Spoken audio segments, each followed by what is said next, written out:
उनका पहला number question है 2,4,8,60। ठीक है, एक तीन को अगला पद इसका निकालना है। ऐसा समझ में जैसे में दिया है ए का मान क्या दिया है जी 2, ए का मान क्या है 2 और डी का मान क्या है, डी का मान है a2 माइनस a1, डी का मान निकलेगा a2, a2 का मान क्या है 4 माइनस 2, डी का मान क्या निकल जाएगा 2, डी का भी मान क्या है 2 और ए का भी मान क्या है 2। अब बोल रहा है इसके तीन पद आगे निकालना है। ऐसा समझ में तो को पद दिया है 1 2 3 4, मैंने A4 का मान दिया है, A5 का मान निकालना है तो A5 का मान निकालना है तो A5 का मान निकालना है तो A plus 4D, A plus 4D, A का मान 2 प्लस 4 इंटू डी का मान 2, 2 प्लस 4 दूना 8, क्या हो जाएगा 8 है 2 10, तो यहाँ क्या हो जाएगा जी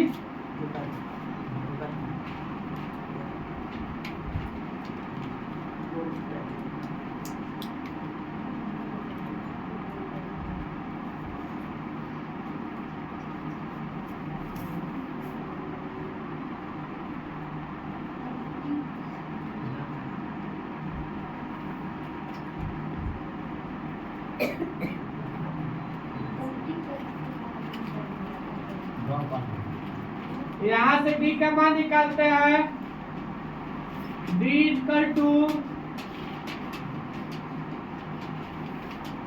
A3 minus A2, d equal to A3 का मान क्या है जी A3 का मान है 8 माइनस d का मान क्या है 4, A2 का मान है 4 तो d इक्वल टू 4 में से 8 जाएगा तो 4 बचेगा। अब देखो यहाँ पे यहाँ d के मान 2 आया, यहाँ d के मान 4 आया, तो इस सार्व अंतर है जी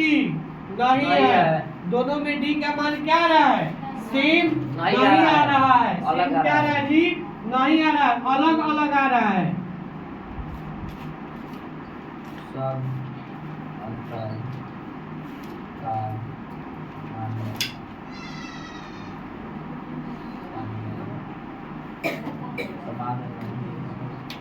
एक सार्व अंतर का मान समान नहीं है, ये एपी श्रेणी नहीं है, तो ये एपी में है जी, ये एपी नहीं है, ये हमारा ठीक है, ये नहीं उतारेंगे।